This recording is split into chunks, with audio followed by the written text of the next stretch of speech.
Good morning student. Nirmal TT की online classes में मैं अंजू भारद्वाज आपका हार्दिक अभिनंदन करती हूँ।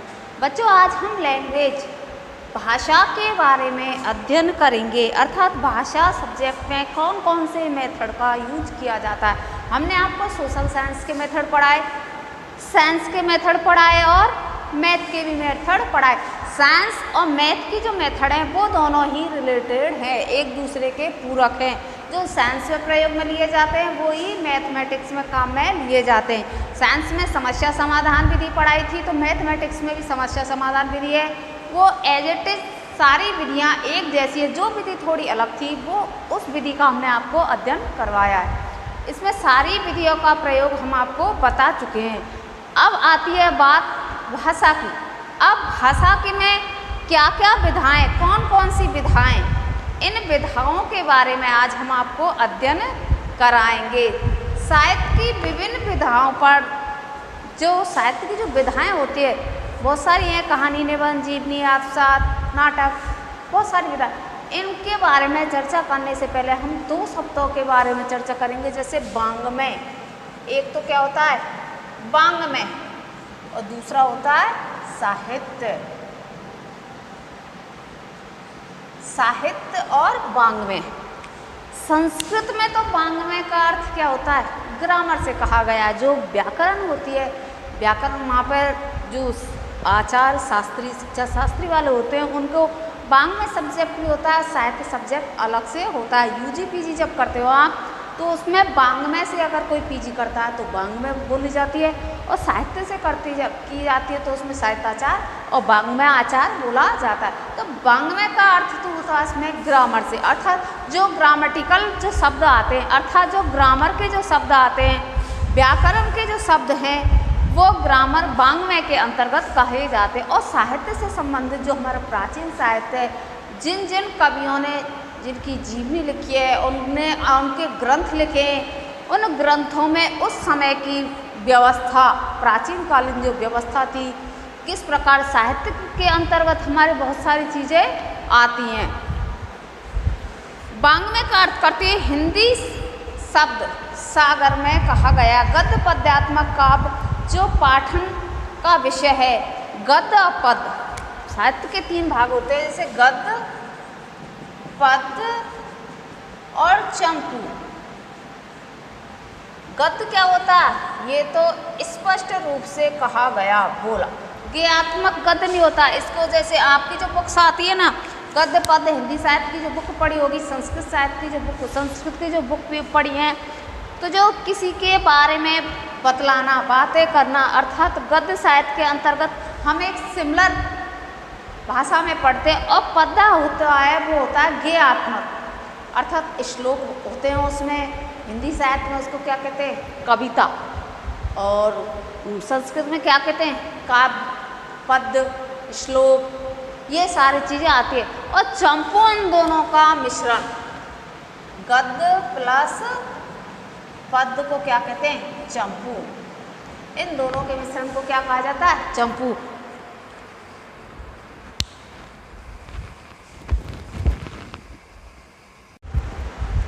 गद्य का अर्थ स्पष्ट, और पद्य, गद्य और प्लस पद्य से बना है क्या, चंपू। गद्य और पद्य को बने के क्या बोला है, चंपू काव्य। अब बात आती है साहित्य।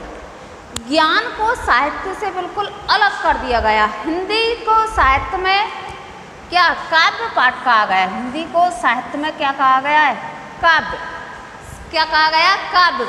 और संस्कृत को इसमें साहित्य में पद्यात्मक, क्या कहा गया, संस्कृत में पद्य, और इसको संस्कृत में काव्य भी बोलते हैं, पद्य भी बोलते हैं, हिंदी में पाठ, काव्य पाठ, काव्य पाठ। किसका, साहित्य का। संस्कृत में काव्य और पद्यांश, और हिंदी में से सिर्फ काव्य। दोनों को अलग कर देना, यहाँ स्पष्ट कर देना आवश्यक है कि हिंदी में काव्य का अर्थ कविता से लिया जाता है, और संस्कृत के लिए साहित्य शब्द का प्रयोग किया जाता है। ये तो क्या हो गया, कविता हो गई। हिंदी में तो क्या, कविता हिंदी में, और संस्कृत में हो जाएगा काव्य पाठ, और पद्यांश, ये सारी चीज़ें हो जाती है।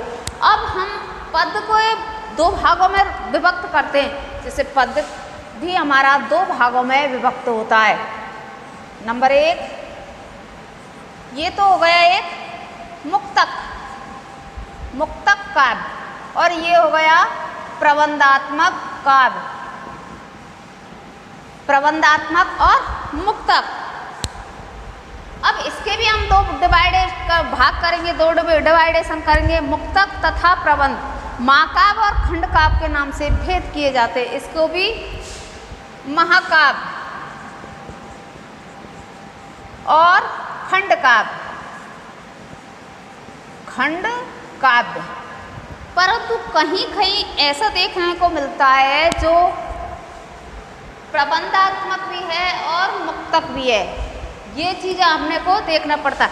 जैसे कालिदास की आप मेघदूत को लीजिए, वो क्या है, खंड काव्य है। कालिदास की जो मेघदूत है वो खंड काव्य। अब प्रबंधात्मक क्या होती है? प्रबंधात्मक वो होता है जो किसी पद्यांश में बंधा हो, एक ही सब्जेक्ट से, मतलब एक ही विषय से रिलेटेड हो। जैसे उसमें मेघदूत में क्या कहा है, मेघ को अपना क्या बनाया उन्होंने, सजीव मानवीकरण किया गया। कालिदास ने अपने मेघदूत में मेघदूत का क्या सजीवीकरण, मानवीकरण किया गया, और अपने जो मन के जो उद्गार है उस मेघ के माध्यम से अपनी जो प्रियतमा है, अपनी जो पत्नी है, उसके विरह में जो वहीं रामगिरी पर्वत पर उसको श्राप लग गया तो वो दूसरी जगह रहने लग गया। उसकी पत्नी उनके वहीं पर रहती थी जहाँ पर वो पहले रहते थे। तो उसको क्या एक कड़ी वाइज एक प्रबंधात्मक रूप में कह देना अपनी ही बात को। और मुक्तक का अर्थ होता है कहीं से भी उठा के हम किसी बात को कह देना। जैसे भर्तरी की क्या है, नीति शतक, उसमें क्या है, राजनीति से भी संबंधित है, और उसमें क्या नीति से भी संबंधित है। उसमें बहुत सारे छल के ऊपर, बहुत सारी प्रवृत्तियों के ऊपर बहुत सारा संग्रह है। कहीं इधर से लिया, कहीं उधर से लिया, फिर उधर से लिया, सारी चीज़ों का संग्रह हो जाएगी मुक्तक काव्य। अर्थात उसमें कोई प्रबंध नहीं है, कोई बंधन नहीं है, बंधन मुक्त हो जाएगी वो सारी चीज़ें। और ये प्रबंधात्मक, एक क्वेश्चन पूछा जाता है कि मेघदूत का जो खंड काव्य है वो किस प्रकार का है, मुक्तक काव्य है या प्रबंधात्मक है? तो वो है प्रबंधात्मक। और इसको खंड काव्य भी कहते हैं, खंडों में ये विभाजित है। ये आ गया आपका महाकाव्य की श्रेणी में। तो पद्यांश को आपने समझ लिया, पद के भी इसमें दो भाग हो गए, क्या, मुक्तक और प्रबंधात्मक। मुक्तक का कहते महाकाव्य, और इसका भी हो जाएगा का खंड काव्य। गद्य, पद और चंपू। और हिंदी को पद में, हिंदी साहित्य में पद्यांश को क्या कहते हैं, कविता पाठ, और संस्कृत में कहते हैं उसको काव्य, काव्य पाठ कहते हैं या काव्य साहित्य कहा जाता है। गद्य साहित्य अनेक रूपों में प्राप्त होता है। अब जैसे हमने आपको पद बता दिया, पद्यांश में क्या हो गया, जैसे गद्य दोनों का मिश्रण तो चंपू हो जाता है। अब पद को हिंदी साहित्य में तो क्या बोलते हैं, कविता पाठ बोलते हैं, और संस्कृत साहित्य में इसको क्या बोलते हैं, काव्य पाठ। काव्य के भी इसमें भेद बता दिया गया, मुक्तक और प्रबंधात्मक। प्रबंधात्मक में भी मुक्तक के महाकाव्य और उसमें खंडकाव्य। अब इसमें अब रहा कौन सा हमारा, गद्य। गद्य को क्या कहा गया, अब गद्य के भी इसमें विभिन्न प्रकार बताए गए। गद्य साहित्य अनेक रूपों में प्राप्त होता है, जिसमें होता है गद्य जो साहित्य है वो अनेक रूपों में प्राप्त होता है। जैसे गद्य की बहुत सारी विधाएं आप जानते हो, सब सारी चीज़ें गद्य में पढ़ते हो गद्य की। जैसे नाटक, कहानी, क्यों, ये नाटक भी उसी में होता है गद्य में। नाटक, कहानी, जीवनी, निबंध, एकांकी, जीवनी, निबंध, एकांकी, और क्या है ये, जीवनी, कहानी, निबंध, एकात्मी, आत्मकथाएं, यात्रा, पत्र, पत्रिकाएं, आत्मकथा भी आएगी इसमें। आत्मकथा, यात्राएं और पत्र पत्रिकाएं, पत्र पत्रिकाएं, नाटक आती है, जीवनी आती है, निबंध आता है, एकांकी आता है, आत्मकथा आती है, यात्राएं भी आती हैं, पत्र पत्रिकाएं भी आती है, रिपोर्ट भी आती है, रेखाचित्र, उपन्यास और फिर समीक्षा। रेखाचित्र, उपन्यास, रिपोर्ट, रिपोर्ट को रिपोर्टाज भी कहते हैं, और लास्ट में समीक्षा। ये सारे जो भाग हैं ये किसके हैं, किसके रूप हैं? ये हैं गद्य के। जिस प्रकार से पद्य के मैंने आपको बताया मुक्तक और प्रबंधात्मक, इसमें महाकाव्य भी सम्मिलित होता है और खंडकाव्य भी सम्मिलित होता है।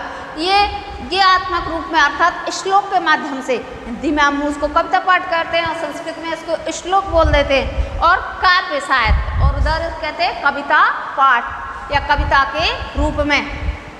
तो गद्य में इसमें क्या होता है, नाटक, गद्य का भी इसमें बहुत सारे नाटक, कहानी, जीवनी, निबंध, एकांकी, आत्मकथा, यात्राएं, पत्र पत्रिकाएं, रेखाचित्र, उपन्यास, रिपोर्ट। और अब नाटक के द्वारा, नाटक आपने देखा होगा रंगमंच पर बहुत सारे नाटक आते हैं, आज भी आप देखते हो, टेलीविजनों पे देखते हो, या अपने आसपास के एरिया में जहाँ बहुत सारे पहले नाटक बहुत हुआ करते हैं, अब इतना वर्चस्व नहीं रहा जब पुरातन काल में होते थे और आज होते हैं। शुरू में जब समुद्र वो नाट्य शास्त्र के जो रचयिता थे हमारे भरत मुनि, उन्होंने इसकी स्थापना की थी, किसकी? नाटक की। नाटक किस प्रकार से किया जाए, लोक रंजन के लिए, जो हमारे जो मानव कल्याण है, मानव है, उनका मनोरंजन किस प्रकार से किया जाए। जो इंद्र ने इस नाट्यशाला की, अर्थात इंद्र किसके? नाट्य भरत मुनि के अनुसार, ब्रह्मा जी के आदेश के अनुसार उन्होंने नाट्यशाला की स्थापना की, जिसमें सारे देवताओं ने क्या लिया था? भाग लिया था। तो समुद्र मंथन पहला उसका क्या होगा? नाट्य। उसी हिसाब से कहानी भी गद्यात्मक होती है। किसी भी कहानी को आप ले लीजिए, कहानी पढ़ते हो या सुनते हो तो वो भी तो क्या हो जाएगी? गद्यात्मक। जीवनी ले लो, व्यक्तिगत रूप से किसी की संस्मरण, उसकी कृतित्व, जन्म मरण, उसके सगे संबंधी, उसकी जो संस्मरण होते हैं वो जीवनी का। निबंध आ जाएगा, एकांकी आ गई। ये सारी चीज़ें किस में आएंगी? गद्य के रूप में आती हैं। हिंदी गद्य का विकास, ये सारी चीज़ें हो जाती है। अब थोड़ा सा हिंदी गद्य का विकास किस प्रकार से होता है वो आप समझिए। आधुनिक हिंदी गद्य का विकास क्रम पिछले 100 वर्षों से माना जाता है। इसमें भारतेंदु हरिश्चंद्र के साहित्य को भी सम्मिलित किया जाता है। भारतेंदु जो हरिश्चंद्र है वो इसके क्या, गद्य के क्या माने जाते हैं? प्रणेता माने जाते हैं। तो चलिए 100 वर्ष से हिंदी साहित्य का वर्चस्व अधिक माना जाता है। गद्य का प्रयोग धीरे धीरे सभी क्षेत्रों में किया जाने लगा। गद्य का प्रयोग कहानी, नाटक, निबंध इत्यादि सभी में भावों एवं क्रियाओं को स्पष्ट करने के लिए किया जाने लगा है। इससे इन सभी को आसानी से छात्रों एवं समाज के समक्ष रखा जाने लगा है। इससे सभी को बहुत आसानी से कहानी, उपन्यास आदि को समझने में, नाटक, निबंध, एकांकी को सहायता मिलती है। ये हो गई आपकी बुक की रेफरेंस। अब मैंने रूप से इसमें आता है कि गद्यांश में सारी चीज़ें आप बोलते हो तो क्या, पद्यांश में बोलते हो क्या, गाकर बोलते हो क्या? जी नहीं, हम जो अपनी अभिव्यक्ति देते हैं वो भी गद्य में ही देते हैं। पद्यांश में से कहाँ दोगे आप? पद्यांश में तो हाँ, अपना कोई आप प्रोग्राम प्रस्तुत कर रहे हो या किसी म्यूजिक को आप गा रहे हो तो वो आप गद्यात्मक में दोगे। हर बात गाकर थोड़ी सुनाते हो। तो सारे जो अपने हाव भाव है छात्रों एवं समाज के मध्य गद्य की एक परिपाटी ही चली आ रही, अर्थात गाने के योग्य में नहीं, पद्यात्मक रूप से नहीं, गद्यात्मक रूप से हम उसकी अभिव्यक्ति करना। ये गद्य का पार्ट हो गया और ये हो गया आपका पद्य का पार्ट। भाषा में आपको ये सारी चीज़ें ही पढ़नी पड़ेंगी। क्या? नाटक, जीवनी, निबंध, एकांकी, आत्मकथा और यात्राएं, इनका आपको वर्णन बारीक बारी से करवाया जाएगा। अब आपको सबसे पहले ले लेते हैं हम एक जीवनी। सबसे पहले आपकी है इसमें जीवनी। जीवनी होती क्या है जानते हो आप? जीवनी। ये भी गद्य साहित्य का ही अंग है। गद्य जो साहित्य है उसी का अंग है क्या? जीवनी। आपको पता है सारी चीज़ें गद्य के अंतर्गत आई। कभी कभी जैसे अगर आप भविष्य में कंपटीशन की तैयारी कर लो तो मैंने जो सारी ये चीज़ें अभी आपको लिखा की ना, इन सारी चीज़ों को, इनमें से सारी तो नहीं बताएंगे। ऑब्जेक्टिव जब आप क्वेश्चन करोगे तो ऑब्जेक्टिव में आपको 4 ऑप्शन आते हैं। 4 ऑप्शन आएंगे तो 2 तो आ जाएंगे इसके या 3 आ जाएंगे। तो 3 इसके और 1 आ जाएगा आपको पद का, या ऐसे दे देंगे 3 पद के दे देंगे और 1 आ जाएगा आपको गद्य का। तो उनमें से आपको छांटना पड़ेगा कौन सा गद्यात्मक चीज़ है, कौन सी पद्यात्मक। तो आपसे पूछेगा कहानी, रिपोर्ट और उपन्यास ये किस विधा के अंतर्गत आती है। तो आपने पढ़ी है गद्य विधा की ये सारी चीज़ें, तो आपको गद्य विधा आराम से कर देनी पड़ेगी। और फिर अगर ऐसे पूछेगा 2, 1 इसकी दे देगा, 3 इसकी देगी, मुक्तक, खंड काव्य, मुक्तक दे दिया, खंड दे दिया और प्रबंध दे दिया, और 1 दे दिया इसकी समीक्षा। तो समीक्षा में यहाँ आपको थोड़ा सा कन्फ्यूज़न हो जाएगा। तो आपको ये गद्य की जो सारी चीज़ें अभी आपने बताई, हमने कौन कौन सी चीज़ें आएंगी, ये आपको ध्यान रखना चाहिए।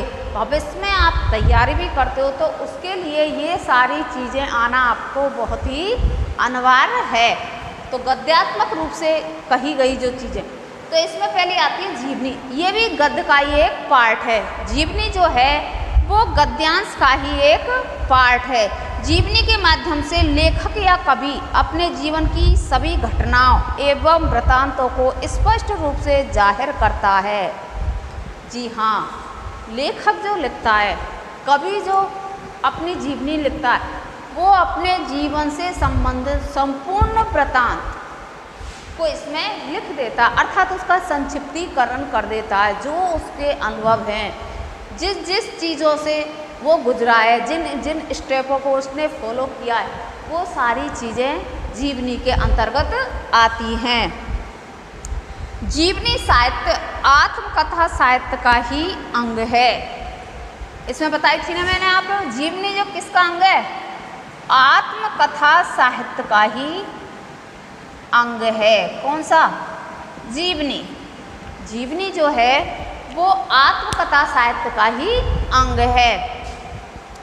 जीवनी किसी प्रसिद्ध व्यक्ति के बारे में उसके परिचित क्रियाकलापों एवं पर किसी अधिकारी व्यक्ति द्वारा लिखी जाती है। जैसे जीवनी बहुत सारी हो जाएगी, प्रेमचंद की जीवनी, भारतेंदु हरिश्चंद्र की जीवनी। ये कोई एक पर्टिकुलर व्यक्ति, हर कोई, हम तुम आप सारे कोई नहीं लिख सकते। जो उसका रुचि जागृत करता है, जो उसके ऊपर रिसर्च करता है, वही थीसिस करता है, वो उसके बारे में आंकड़े एकत्रित कर देगा, अर्थात जो सोर्स हैं उनको एकत्रित करेगा, उनके पत्रों को, उनके सगे संबंधी, उनके रिश्तेदार, जहाँ पर वो रहते थे वहाँ जाकर उनकी सारी चीज़ों का संकलन करेंगे। क्या करते थे, कौन सी टाइम वो जगते थे, कब नहाते थे, कब सोते थे, कैसी उनकी दिनचर्या थी, कहाँ कहाँ वो जाते थे, कितने बजे तक अध्ययन करते थे, वो सारी चीज़ों का डेटा। ये भी एक क्या, आत्मकथा भी और जीवनी और सिमिलर है, दोनों क्या है, अंग है एक दूसरे के। तो ये इसका भाग है। तो इन सारी चीज़ों को एकत्रित करना जीवनी के अंतर्गत आता है और उसके बारे में फिर लिखना। इसमें पत्र व्यवहार, संस्मरण, सगे संबंधी आदि से संग्रह किया जाता है। इस संग्रह में व्यक्ति के गुण दोषों की तटस्थता को दर्शाए जाते हैं। गुण और दोष मूल चीज़ है इसमें, व्यक्ति की गुण दोष को तटस्थता से दर्शाना, छुपाना नहीं। जो है एक्चुअल जो बात है ये उसमें, अब जैसे हम बताते हैं ना, जैसे आपको गुण दोष बताते हैं, जैसे मेथड पढ़ाया, इसका ये गुण है, ये इतनी अच्छी है, और अगर ऐसा होता है इसमें ये होती तो ये इसकी सीमा है, कुछ इसमें दोष भी है। तो दोनों ये तो सिमिलर पार्ट होते हैं, सुख दुख, गुण दोष, ये सारी चीज़ें, तो उनको इसमें दर्शाया जाता है। किसमें? जीवनी के अंतर्गत। इन घटना को रोचक ढंग से प्रस्तुत करना जीवनी लेखक की सफलता है। साहित्य, जीवन साहित्य को कोमल साहित्य कहा गया है। जो लेखक ये सारी चीज़ें लाता है, पत्र, स्मरण, संस्मरण, और उसके सगे संबंधी, वहाँ जाकर उसके व्यवहार को पता करना, उनके बीच रहकर देखकर आना, उनका कैसा व्यवहार था, उन सारी चीज़ों को, घटनाक्रम को अपनी उनकी जीवनी के अंतर्गत लिख देना, ये भी एक रोचक कलात्मक ढंग से करना। तो इसको कोमल साहित्य की संज्ञा भी दी गई है। किसको? जीवनी को कोमल साहित्य की संज्ञा। कोमल साहित्य, और अभी आपसे जैसे पूछ ले कि कोमल साहित्य किसे कहते हैं, तो कोमल साहित्य किसे कहते हैं पता ही नहीं चलता। कोमल साहित्य भी होता है क्या, कोई नहीं जानते हैं। क्यों? कोमल साहित्य पढ़ा ही नहीं हमने कभी। तो इसको किसकी संज्ञा दी जाती है? किसकी? जीवनी को क्या कहा जाता है? कोमल साहित्य। ये भी एक अच्छा क्वेश्चन है, इंपॉर्टेंट क्वेश्चन है। कोमल साहित्य कहा जाता है इसको। जीवन साहित्य को कोमल साहित्य, इसमें लेखक किसी प्रकार का किसी प्रकार का पक्षपात, घोर अन्याय कर सकता है। अगर लेखक इसमें पक्षपात करेगा तो अन्याय करेगा। जो आम जन है, जो आम जनता है, वो क्या उसके बारे में सही रूप से उसके निर्णय नहीं कर पाएगी। क्या ये व्यक्ति ऐसा था? वो प्रेरणा के स्रोत नहीं होंगे। अगर कोई उनके अवगुणों को छिपा जाता है, निष्पक्ष रूप से उनके बारे में लिखता है, तो इसमें जो लेखक है, जो इसके ऊपर कार्य कर रहा है, वो घोर अन्याय करता है अगर छुपाता है तो। विद्यालय में साहित्य के महत्व पर चर्चा होनी चाहिए। पुस्तकालय में इस साहित्य को उपलब्ध कराना चाहिए। विद्यालय में संपर्क के मित्रों, उनके सगे संबंधी आदि की जीवनी को प्रोत्साहित किया जाए। जी हाँ, कहने लैंग्वेज बुक की आपकी जो भाषा थी वो ये है, विद्यालय में ये सारे साहित्य उपलब्ध होने चाहिए, अर्थात पुस्तकालय में, जिससे वो उनके बारे में अच्छे से जानकारी उपलब्ध करें। कौन? बालक इन चीज़ों के बारे में जानकारी उपलब्ध करके अपने ज्ञान का संवर्धन कर सकें। ये सारी व्यवस्था विद्यालय में की जानी चाहिए। खेल खेल में किया गया कार्य अच्छे साहित्य के सृजन में पूर्व पीठिका का काम दे सकता है। खेल खेल के माध्यम से बालक को हम आत्मकथा अर्थात जीवनी के द्वारा, आओ बच्चों तुम्हें मैं उनके बारे में, कोई प्रसिद्ध जो व्यक्ति है, प्रसिद्ध जो लेखक है, उनके बारे में, उनकी जीवनी को बताता हूँ। तो बालकों के क्या होगा? खेल खेल के द्वारा, गुरुजी ने बता दिया, बैठा है कहानी सुनाएंगे हमें, किसी की आत्मकथा, उनसे बालक क्या हो जाएंगे? एक उत्साह वर्धन होगा बालक के अंदर, रुचि जागृत होगी इन साहित्यों को पढ़ने की। अगला इसमें बताया गया है फिर जीवनी में लेखक या कवि के जन्म से मरण तक की घटनाओं का उल्लेख किया जाता है। ऐतिहासिक घटनाओं का समावेश होने के कारण जीवनी को आज प्राय सभी लेखक एवं कवि द्वारा प्राथमिकता प्रदान की जा रही है। जीवनी में लेखक जब जन्म लेता है और उसके मृत्यु तक सारी घटनाओं का वर्णन करना, ये जीवनी के अंतर्गत आता है। तो मैंने आपको बता ही दिया, सारी चीज़ों को एकत्रित करना, फिर बताना, तो कहाँ तक उसने किस किस प्रकार से संघर्ष करते हुए ये जीवन को व्यतीत किया, उसके ऐतिहासिक पक्षों को, ऐतिहासिक घटनाओं का समावेश होने के कारण जीवनी को आज सभी लेखक कवियों द्वारा प्राथमिकता प्रदान की जाती है। ऐतिहासिक जो घटना है उनका आज सभी लेखक हैं, उनका जीवनी के अंतर्गत समावेश अर्थात प्राथमिकता देते हैं जीवनी के लिखने के लिए। जो घटनाएं घट चुकी हैं जीवनी के अंतर्गत, वो सारी चीज़ों का संकलन किया जाता है। ये कोमल साहित्य का भी कहा जाता है इसको। जीवनी के माध्यम से किसी भी लेखक अथवा कवि के बारे में विशेष जानकारी प्राप्त कर सकते हैं। यह जानकारी उसके जीवन से संबंधित होती है, जिसे वह अपने विषय के शुरू में प्रस्तुत करता है। इसके अध्ययन से लेखक की अभिव्यक्ति के बारे में जाना जा सकता है और जीवन को आत्मकथा का ही एक छोटा अंश कहना उपयुक्त है। जीवनी के लेखक के संपूर्ण वृतांत, जिस स्टेपों से वो गुजरा, जो संघर्ष उसने किया, उसके बारे में संपूर्ण जानकारी देना। लेखक अपनी जीवनी में उस व्यक्तित्व के बारे में जिसके ऊपर वो ये जीवनी लिख रहे हैं, उनके बारे में प्रस्तुत करता है। और यह एक इसमें जो लेखक है उसकी अभिव्यक्ति का भी पता चलता है कि ये उस सामने वाले की अभिव्यक्ति किस प्रकार से है, किस शैली में वो किस तरह प्रेषित करता है। ये आत्मकथा का ये एक छोटा अंश है।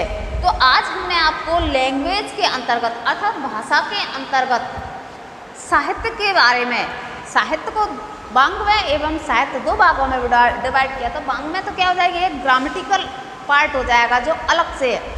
साहित्य का भी आपको गद्य पद और जो चंपू भी होता है, तो चंपू दोनों का मिश्रित भाग, कहीं गद्य और कहीं पद्य है। जैसे कादम्बरी है वो चंपू काव्य है, उसमें क्या गद्य भी है और पद्य भी है।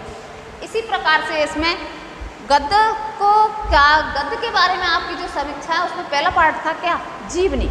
पद्यात्मक में तो के दो भाग डिवाइड किए थे, प्रबंधात्मक और मुक्तात्मक। प्रबंध को महाकाव्य और खंड काव्य के अंतर्गत, और हिंदी साहित्य में काव्य को क्या कहा जाता है, कविता पाठ। तो आशा करती हूँ आपको ये सारी चीज़ें आज समझ में आई होगी। नेक्स्ट वीडियो में हम दूसरी जो इसकी विधा है गद्य की, उसका अध्ययन कराएंगे। तब तक के लिए नमस्कार।